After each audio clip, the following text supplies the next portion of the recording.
Good morning, Kevin. How are you? Good, thanks, Bede. And yourself? I'm good. Okay, well, the subject that we're going to be talking about today is an extremely interesting one, I find. It's about guilt.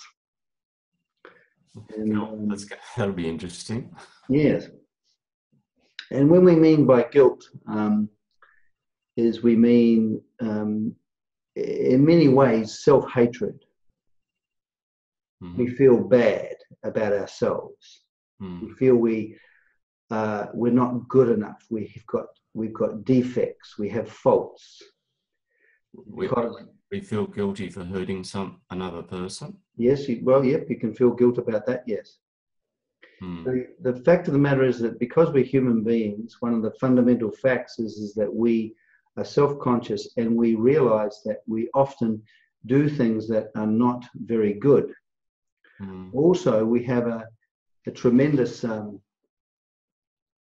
like we've explained, we have an idea of ourself that's rather noble. We like to have a noble idea of ourselves, because this gives us a feeling of sort of a sense of being complete. If I'm noble and good, and if I'm a good presentation to myself, not only do we have to be a good presentation to other people, we have a compulsion to present well to other people. We also have to present well to ourselves. We have to have a feeling of ourselves that we are noble and good. And this, of course, this idea is, of course, extremely, it's important to us, because what it does is it defends us against the feeling of self-dissatisfaction in the form of guilt, in the sense that of this feeling that we have a defect, something wrong with us. There's something bad about us. And so when we look at like most things in human life, when we're looking at this idealized image of what we want to be, it has a function of protecting us. That's why, have you ever been insulted by someone and got very upset? Yes, I guess I have. Yeah, but what was actually insulted? What was assaulted was the idea that you have of yourself that is, looking at it, I'm sure it'll be a beautiful idea. But what you were assaulted physically, no one hit you, but when this idea of ourselves is assaulted, we become very unhappy. It's not just our imagination. We're thrown back in, because the idea acts as a defense against my feeling of self-dissatisfaction. What happens is, when this idea is not, suddenly that self-dissatisfaction is revealed in all its glory. Some people say, "Oh, it's my mind that's not happy." What do you say to that? No, it's the thing is that Swami Dayananda's got a very interesting take on that, and it's different from Western psychology. In Western psychology, people tend to think that I have guilt, or I have compulsions, or I have depression, or I have anxiety, right? Are you familiar with that? People feel they have got these issues. They talk about, I've got issues. Where Swami Dayananda said, no. He said, the mind never ever says to you, I am unhappy. No. He says, you say you're unhappy. And this is a very important point you bring up. All human unhappiness is something we are being. It's not something we're having. It's something we are being. For example, if you're angry, every little part of you, that angry attitude pervades every little part of you. And you are being it. The tone of voice, the way you're seeing the other person, the body posture, everything is involved, because you are being the unhappiness called anger. The same way when, that's why emotional pain is so difficult, because it pervades us entirely and we're completely enclosed in it. So what you're saying, that having an angry thought that I'm not happy about something, like I've got a cold, is very different to being angry. A good point. Let's say like this. You know how Swami Dayananda said is that to live is to be alive to facts. Just simply to be alive to facts, to take facts in as they are. If you do something I don't like and I'm annoyed and want to wring your neck, the facts are you've done something I don't like. Also, I'm annoyed and I'd like to wring your neck. But I haven't lost my presence of mind. I'm aware of what is happening. Okay, so I'm alive to facts. But if you do something I don't like and then suddenly I become the reaction, I literally become the annoyance. Oh, that Kevin, I can't stand the way that he's acted. Now, all of me is involved now, and I have become the reaction. Now, the whole purpose of the yoga of objectivity is the recognition that every form of human suffering is a form of subjectivity. It's being caught up in my reactions. I'm caught up in myself. My own private world. My own private world, and I'm experiencing myself as a mental reaction. So I've become the reaction for all intents and purposes, and I'm a psychological entity that is dramatizing mindlessly, a mindless dramatization. But what's interesting is that I still feel right when I'm being a reactor. We always feel incredibly right. That's a human psychology. Because of we have to compulsively defend ourselves against the feeling of a deep sense of self-dissatisfaction. We have to be right.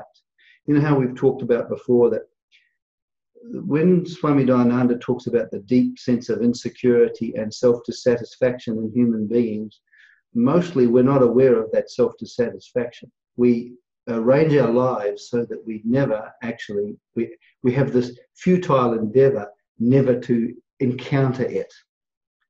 So we have all of these defenses, ideas about ourselves and various things to protect ourselves against this deep sense of self-dissatisfaction. And when we're talking about guilt, there is a particular way which we're going to go into, which completely, in one sense, gives us a sense of freedom from the guilt. And therefore, this particular defensive reaction is compulsive and it's all pervasive. You see it in every form of social life. But one of the difficulties is when people read Swami Dayananda, and he says that this psychological misery that we have that's centered on us, we listen to him and we go, oh yeah, I don't feel miserable. You know what I mean?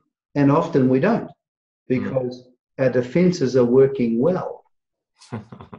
So when we're talking about, and the problem with psychological misery, it gives gives us an understanding of the compulsiveness of human life, because people act compulsively. Because when you're miserable, if you find anything in life, any idea, person, or thing that protects you from that misery, you will just have an absolute passion for it. Have you ever spoken to a dogmatically religious person? Yes. Now, the thing is that dogmatic belief they're holding is a defense against the self-dissatisfaction. And so they have an idea, they have a passion for this idea, don't they, that they have? Yes. And they will hate you if you don't agree with them or you threaten the very ideas they hold, they will hate you, because it's not that they're deliberately hating you. It's that if that idea is not present because it has a defensive function, they feel very disturbed or upset. Do you see what I mean? Or if the person who's an alcoholic can't get hold of the drink, they start to feel very agitated and miserable. But we've got many things, many of our behaviors, many of the things that we do has a defensive function against this very deep. Deep's the wrong word. Very intense, isn't it? Swami Dayananda doesn't use deep, but very intense self-dissatisfaction. I don't like myself. I'm miserable and I hate it. He says we can't stand it. So we have to do something about it.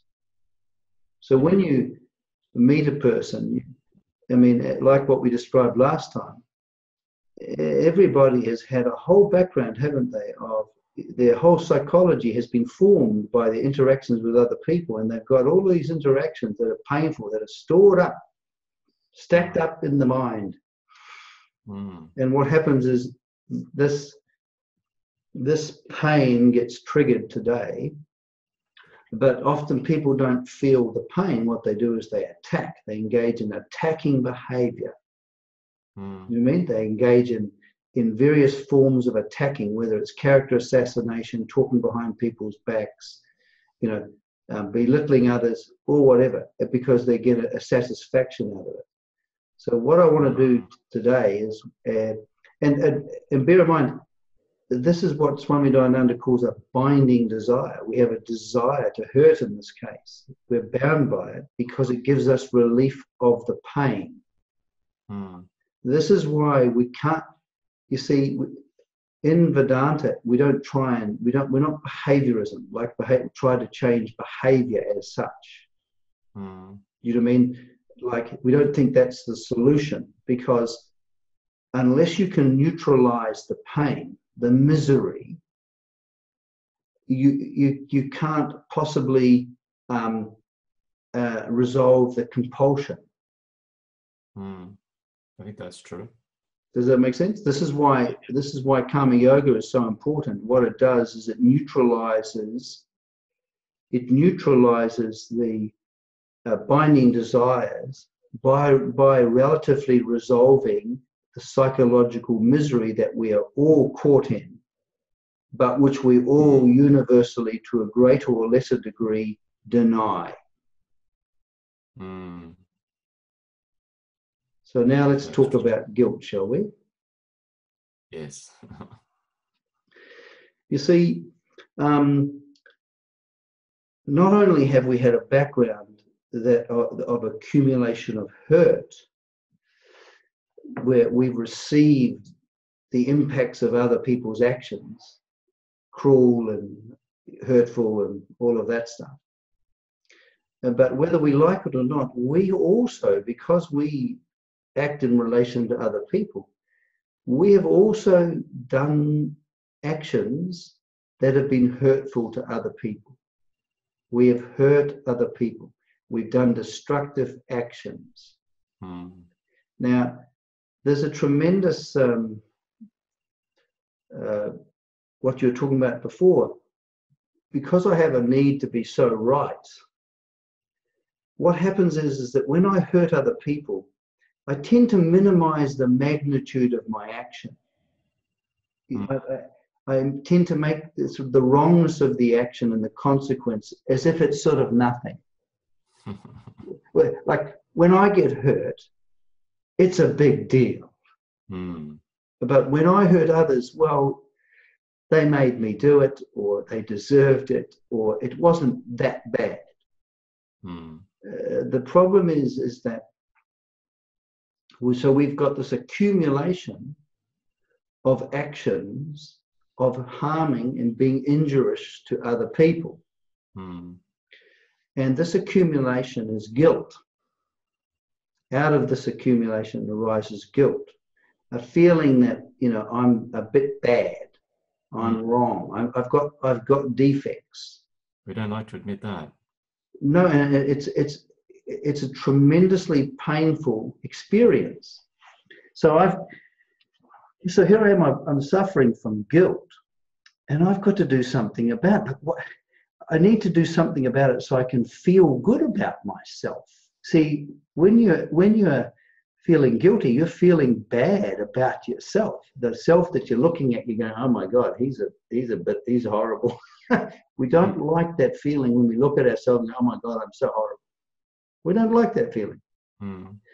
We want to release from it. And the thing is that there is a tremendous release available, a psychological release available from guilt. And can I tell you what all I need to do to be able to experience the freedom from guilt? I only need to do one thing.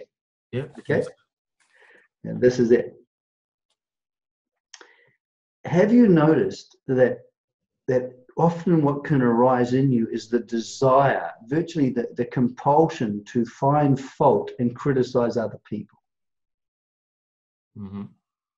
I mean, there's nothing quite, in Australia, we call it having a bitch session. We're talking about something or somebody or the world or whatever it is. And we talk about it, it's so, God, that person's behavior, I can't believe that they could do something that stupid. Can you believe it? Have you ever heard people talk like that? Yes. Have you ever heard talkback shows where people just gripe and are critical of everything? I think it's not so uncommon. It's very common, that type of speech. Just like hostility is a tremendous, just like hurt is a tremendous dynamic which produces which is manifest as hostile actions between people. This compulsion to find fault and to dramatize the finding fault, to dramatize, oh my God, I can't believe that idiot could do that. Can you believe it? Now, this is different than attacking. This is finding fault. And what's so delicious about finding fault is that when you are looking at the faults of other people, you feel so pristine and pure in yourself. You feel completely released from this tremendous sense of guilt. Now, we're not aware of the guilt normally, it's unconscious, but we are aware of the pleasant sensations we get when we find that we criticize other people. We have a compulsion to find fault with other human beings because it relieves us of our guilt. That's amazing. It's very common. So there must be a lot of guilt around. It's not so much a lot of guilt. There's an intense feeling of guilt centered on ourselves. And the thing is that the psychodynamic people call it projection. But what I do is I feel I've got a defect in here. That's unbearable. So what I do is I find fault with other people here. Swami Dayananda calls it that we have a proofreader psychology. We're just looking for little, oh, look at that there. There's a comma there that's missing. Oh, look at that. Look, they haven't even got a new paragraph. Well, that person's didn't do that job very well, did they? Yes. And the problem too is that, we want, like what I said before, we want to come into a relationship with other people that is free of enmity. And the problem is with hurt and with guilt, unless they are resolved, that's virtually impossible. And the problem too, like I've said before, every time you dramatize the guilt in the form of being critical or of being judgmental. Do you know what I mean? Like, you know how there's all these people say you shouldn't be judgmental? Yeah. We can't help but be judgmental. Do you know what I mean? The only thing that we can help is not expressing it. But we can't help it. While we have guilt, we can't help but be judgmental. There's very few people, I would say, I've met very few people in my life who are free of being judgmental of other human beings. Swami Dayananda was one of them. He, for whatever reason, he was free of enmity. That's why you could feel so safe with him. Because he didn't have this pressure to find fault with you. And also, and he wasn't just pretending like a religious person, oh yes, I'm very loving and I won't criticize you. He literally understood human beings and accepted them as they are. But you cannot accept other human beings while you're loaded with hurt and guilt. And the problem is, every time we attack, we're keeping the hurt alive. And every time we criticize and find fault, we're keeping the guilt alive in us because we're giving it form. Yeah. And I remember when I first started to, and often unsuccessfully, to not to dramatize judgmentalism is not easy for me sometimes. What do you mean, not to dramatize, not to act it out? Not to act it out, not to say something critical, whether it's about world events. There's a difference between knowing about world events and not liking what's happening and that kind of, going on about it. Do you understand what I mean? So, or when you, someone does something that annoys you, right? You feel like going on about that other person, don't you, to another person? If I'm caught in my thoughts, yes. Yeah, but the problem is that, we hurt ourselves more actually because we're keeping it, we're inflaming it. See, this is not, we're not trying to be nice here. We're not trying to be a good person in our own eyes. Where our interest is actually to be non-injurious, to not harm other people. Which will actually bring... Sorry? Will be seen as a nice person then. Yeah, that might be true, but we're not trying to be a nice person. Do you mean, like what Swami Dayananda says is that the dynamic form of this basic person that we are is love and caring. Now that love and what he means by love is not this yucky, gooey, sweet. He means acceptance, an open embracing of what is. Accepting people, like the word accommodation, accommodating people as they are. Yes, we make room for them. He in fact said that unless we can accommodate people totally, there's no possibility of understanding Vedanta.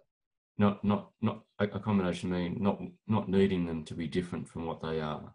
No, it's more that. If we don't have if we're not established in accommodation, in other words, we can't make room for what is without resistance and retaliation, we will not be able to understand Vedanta. We will not be able to accept people. You see, non-acceptance is a huge thing. It's you see, for Swami Dayananda, the word acceptance and love are synonymous. So that, let's say, for example, you do something I don't like, the fact of the matter is I accommodate, I make room for without resistance, and I accommodate what you've done. I accommodate the feelings that I have about what you've done, but I don't act against you.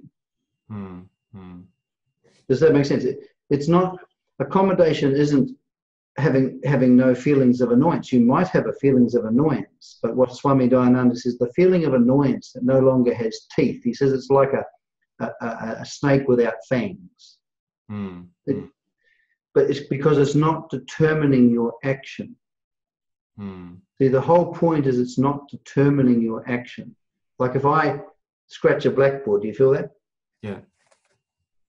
Now, you can feel that's obviously, that's a sensation and a reaction from the past, isn't it? That's revivified. So you can do nothing about that. But does that knock out your faculty? Is it knock out your awareness of the situation and what needs to be done? Not necessarily. No, not when I scratch the blackboard. For some people, sometimes it could do that. They might go, oh, but very rarely. Yeah. For the exact, because it's not. But that's the past reactions are constantly being triggered. That's never going to stop. It doesn't have to stop. It's just, you know, when you shiver when you're cold, that's what you do. That's not a problem. The problem is that when the reaction occurs, you become the reaction and then you dramatize. And our work with particularly the whole role of the yoga of objectivity is learning to establish ourselves in objectivity while we're living. So when we become emotional reactions, we have become subjective. So what you're really saying is that, you know, we don't have control of the thoughts that come to our mind. That, you know, someone does something, we don't like it. No. There may be an annoying thought going through mind, or an angry thought. That's not a problem. It's being angry. That's it. And it's the acting out. So we don't have choice over thoughts, but we do have choice over action.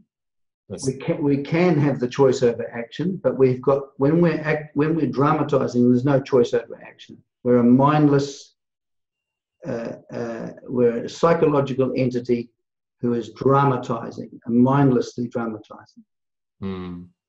Yeah. And so, and it's a good point that you make. You see, what happens is that people, because of their image of themselves, they often can't accept the reactions that come and go. Some of those reactions are useful, like the fact that you don't like something is the feeling of dislike. If someone robbed you and you felt happy, that would be nuts. Because the dislike will help guide you to avoid that type of person again, or not, you know, whatever it is. Yeah. Okay, so acceptance means you embrace everything, what the person has done. You know, when we talk about sameness of mind, you know, what we're doing is we're aware of what's happened, we're aware of our reaction of what's happened, but we remain the same. We remain the same. So we remain, you know, without friction. We remain, you know, happy in ourself, content in ourself, even though we don't like what's happened. So we're not trying to fit our mind into this have a good mind, because it's not our mind. It's the working of the psychological order. It's not ours. You know, it's not. We don't have to take responsibility for it. We have to take responsibility for action. Do you take responsibility for the weather? No. Why not? It's out of my control. Exactly. So you can't take responsibility for your thoughts. Whatever reactions come, they come. And all you can do is just accommodate them, accept them, love them. A relationship of love for Swami Dayananda is a relation in which there is acceptance of what is happening.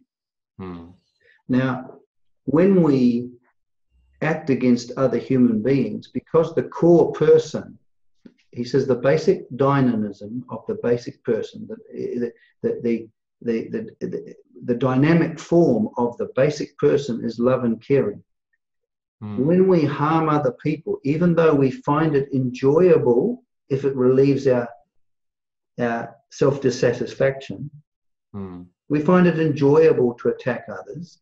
We find it enjoyable to find fault in others. Because it relieves the sense of self-dissatisfaction. Yes. And the Gita psychology is very clear. Everything we do is to satisfy a desire. So, I can't get out of this. I can't say, well, because there's only three choices really. Did I find fault and talk to my wife about how bad Kevin was because of Dharma, because I want to bring value into the world and contribute? No, that's obviously not. So obviously when I'm doing it, I'm satisfying security or pleasure, aren't I? Probably a little both. Yeah. Because you see, the wonderful thing about criticizing other people, finding fault with other people, is you feel so noble, so blameless. Do you know what I mean? When I was younger, I used to wonder because, I'd engage in these, bitch sessions about people and all of that stuff. And it would feel just so delightfully delicious. I mean, I would just enjoy it. And part of me would look back and I'd go, there's something not quite right about that. But do you know what I mean? But it was still an extremely, and there's always plenty of players who are willing to do this. And of course, and this shows you the pervasiveness of guilt. It's like the hostility shows us the pervasiveness of hurt. But one of the problems is, how they say, Dharma protects you if you protect Dharma? Yeah. The problem is that every time that you act out and attack another human being, you are harmed in yourself. You are building, you are keeping the guilt alive. You're holding it in place. Holding it in place, inflaming it. It's a little bit like a hologram, you're giving it energy. Whereas that's why it's vitally important, and our whole, when we relatively resolve, which we're going to go into, when we resolve this misery centered on ourselves, when we are released, relatively speaking, from this misery that's centered on ourselves, the compulsion to act against others and either in hostility or criticism, which is the guilt, drops away. Because there's no, you see, if I'm happy in myself, relatively speaking, in myself, I won't need to, the compulsion won't be there, because the compulsion was to defend me against an unhappiness of not being at home with myself. You see, guilt and hurt are not being at home with myself. It's being myself and I can't stand it. No. And the whole purpose of karma yoga is the resolution, the psychological resolution of these issues. But right now I'm explaining the mechanics. Yeah. So you made a comment earlier about a religious, dogmatic person who has a fixed, if you like, view of themselves. They're just going to be angry if anything occurs, anyone says something to them which sort of highlights what perhaps their behaviour or actions aren't pious, and so that they're just going to react like anyone else, aren't they? Yes, a dogmatically religious person, and I was in the church when I was younger. These people who are caught up in religion only without knowledge, they're extremely harsh at the wrongness of other people. I have found that there's no one as brutal as a good Christian. Do you know what I mean? Because they're impressed with their goodness, And they use that self-righteous I am good as a platform in which they look down on others and feel superior. They have to, because of their guilt. And you see, Freud was right. There's a lot of unconscious guilt, because if I'm feeling all nice and snow white, I won't even allow certain thoughts to come into my consciousness. But the great thing about Karma Yoga, particularly about resting in the lap of Ishwara, we can give complete free rein to whatever is here. And in that is release, because we're no longer defending ourselves. We're no longer having this idea that I must be pure and nice and good or whatever. If I say to you, Kevin, I'm such a confident person, really, I'm pretty together, you know what I mean? And I don't care about what other people feel about me, right? So I've got this nice image of myself as one of these type of people where I don't care what other people feel about me, and I tell people I don't care what other people think about me, right? Yeah. That's a good presentation, don't you think? Right? Now, but then what happens if a feeling comes in and someone's said something and I feel put down, I feel that they're not liking or approving of me, then I'm going to feel threatened. I'm going to feel disturbed. You see, so it's a very, the resolution of this pain centered on ourselves is extremely important. But what I wanted to really point out and to explain today is that when you see hostility from other people, whether it's in the form of the angry, the shout, any form of attacking behavior, whether it's loud or whether it's subtle, you are looking at the dramatization of hurt. You're looking at the presence of hurt, which is hidden, but you're seeing its dramatization, which protects the person from the pain of hurt. When you see people finding fault and being harshly judgmental, you know, there's a lot of new agey people that talk about, oh, you've got to love unconditionally and not judge. Well, you can't help but judge. Human beings judge. We need to judge. It's judgmentalism that's the problem. The dramatization of judgmentalism. Because if I'm judgmental because of my guilt, then I have this enmity between me and other people. I won't be able to look at them in the right way. I won't be friendly towards them.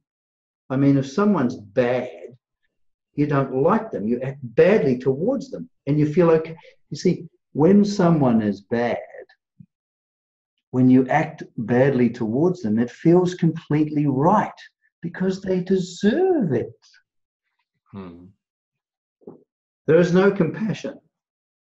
A hurt person and a guilty person, you cannot. There is no compassion. A religious person might pretend compassion and overlay it. I was thinking about this, what you're referring to as a religious person or a religious dogmatic person. It's actually no different than the average person needing to have a good image of themselves. When someone does something which conflicts with that, they'll naturally feel angry. Yes, a dogmatically religious person is just like every other. It's just a form of defensiveness against self-dissatisfaction. Yeah, but even people who, even if they don't see themselves as religious, but if they have a strong view that they're a good person. Yeah, basically a good and noble person. If they've got a strong view of that, yes, they will be incredibly harsh with other human beings. Yes, because it's a belief system, and it's not based on action. It's not so much a belief system. It's their beliefs about themselves as noble, which acts as a defense against their psychological misery. And it's the strangest thing. The most noble, the people who believe that they're the most noble will be the most harmful, because they will just. It's strange. When I was in the church, I met some people, like these holy type people who are completely. Their actions towards others in terms of lack of compassion was amazing, and there was never any contradiction. they felt justified in their enmity towards other people. Because you see, the fact of the matter is that when you really see, I've found a tremendous relief in finally kind of admitting things about myself. Yes, I'm hurt. Yes, I want to prove myself to other people and look good. Now, once you kind of acknowledge that's the fact, does that make sense? Mm. When you see that manifestation in other people, it doesn't upset you as much. You know what I mean? Mm. Because you realize that the problem I suffer from, subjectivity, the problem I'm looking at other people, their problem is my problem. Yes. But if I have this radical honesty, okay, yep, I sometimes brag, I sometimes want to look good, and then I have subtle ways of presenting myself so that I look good. Yes, I sometimes attack people when I attack people, and there's a certain satisfaction out of that. I'm so righteous. When you, particularly because in the context of karma yoga, because your interest is not looking good socially. When your interest is main interest is learning to live a life of karma yoga and dharma, that becomes more important than being a good look. You can be more honest, and that releases a tremendous amount of pressure. Because when you're dishonest, you're kind of pushing it away. Do you see what I mean? So, what we're seeing here is that the yoga of objectivity requires that we be extremely objective. Yes, I want to wring someone's neck. Yes, I've just been criticizing someone and feeling good about it, so I can feel good about myself. It's extremely good to acknowledge that, because the more honest we are, the more release there is, funnily enough. Do you see what I mean? But as we go on, and as I will talk later, and you're also not holding it in place. No. By being honest. Yeah, you're not holding it in place. No. But you're not holding it in place. Yeah, you're not, because if you can only, we can only really come to Ishwara as we are. And because then what happens is that when the presence of reality in one sense becomes evident and fills up our mind, the very presence of God is what transforms us. But if it's not there to be transformed because I'm in denial, I miss a wonderful opportunity. Yes. So, but we're going to be going on to that later. But what we want to deal with here is that it's extremely important in the study of Vedanta that we understand that we have the very disease that Vedanta is a very specific remedy towards. And the remedy, what we're dealing with here is, we don't want to fix the mind, we don't want to fix other people, we don't want to fix the world. What we want to do is we want to resolve the psychological misery, which is in the form Swami Dayananda calls it, in insecurity and self-dissatisfaction centered on me. Like what you said before, when we are being unhappy.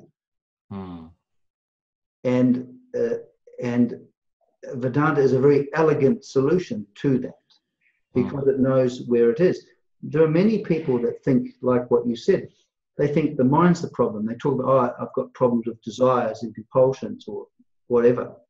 The unique thing about Swami Dayananda, how he has presented, especially Karma Yoga, is that this problem is centered on me. The location of the problem is right here, right now, as I am. This is my problem. Also, the solution is right here, right now, as I am too, which we're going to go into. But today, I just wanted to just go over this understanding of guilt. Guilt is a dynamism that drives human beings to act in ways and to see people, to actually have a desire to see people in a bad light. Mm. And it is a compulsion, and you see it expressed all over the place. There's a word called ubiquitous. Have you ever heard that word? Yes, it's all over the place. It means all over the place, everywhere. Yeah. Could I just make a comment? You said that we don't try and improve ourselves and improve other people, improve the world. No. But interesting, you said that by, neutralizing the hurt and guilt of ourselves, the consequence of that will be that we won't then be hurting other people and contributing to the hurt, to the disharmony in the world. A relationship of other people which does not involve enmity will become possible. So what I'm really saying is, if I have the goal of improving myself or improving other people, improving the world, that actually won't be possible without resolving the hurt and guilt in myself. Yeah, the only reason I want to become a good person is because I think I'm a bad person. A life of Dharma is not to do with a self-image. A life of Dharma is what is happening, and what I do is I respond to that, what's happening, first of all, by non-injury, don't harm. Secondly, by bringing some contribution of what is needed to the situation and not disturbing. It's what the Hindus call a lifestyle. So that is not big noting myself. Oh my God, I'm so noble. Because it's not trying to approximate an ideal. It's a way of life. But with human beings, enmity is